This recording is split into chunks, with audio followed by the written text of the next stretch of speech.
Macam mana? Balik kampung lah? Baik kampung lah. Oh, dengan beg belakang lagi, dengan beg tayar lagi. Ini baik ating. Ada nasi lemak tak dalam tu. Risaulah aku. Jom. IJN.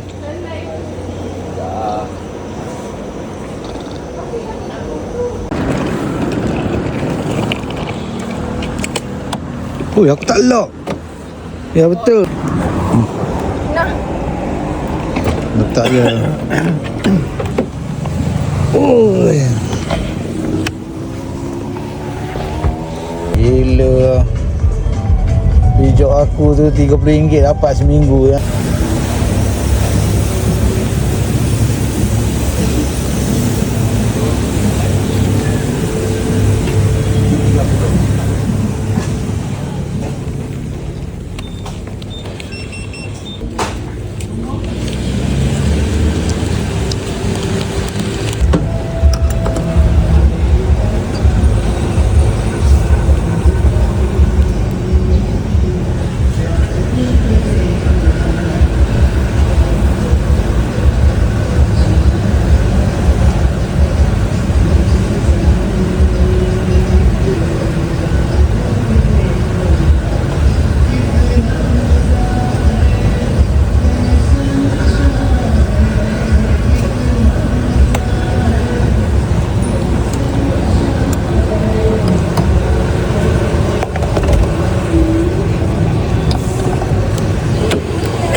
B2 lah.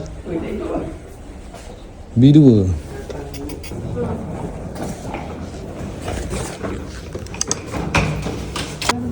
Penat tu? Oh benar. Penat eh? Naik tangga pula tu. T4H.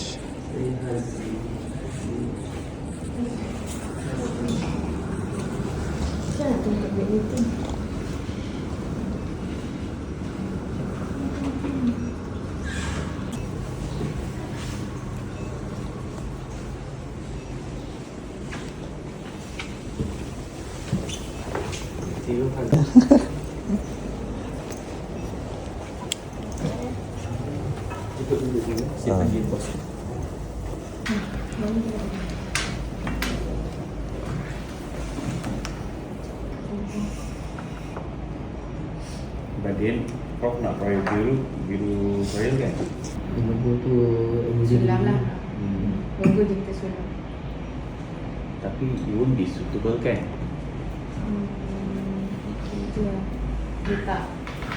Sebab dia jangan memang ada kat situ. Dia Kain dia pun kita rasa macam sesuai.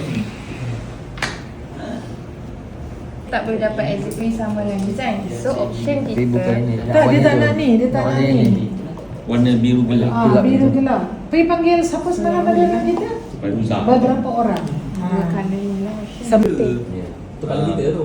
Tapi nak cerita dengan korang lah. Ni belum lagi tanya Datuk Izzani tu. Yang saya tanya 3 ni. Dia kata tak apa. Apa kat sini ikat lah. Thank you.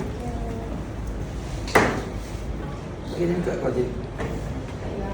Okey, selesai.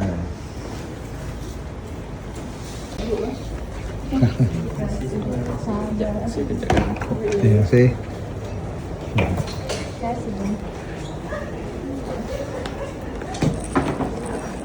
Ingat lah tu kan. B2. B2 kan.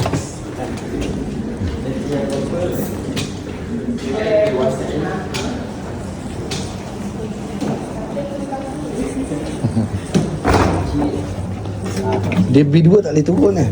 Ni tangga. Bomber sebelah tu. Oh. B2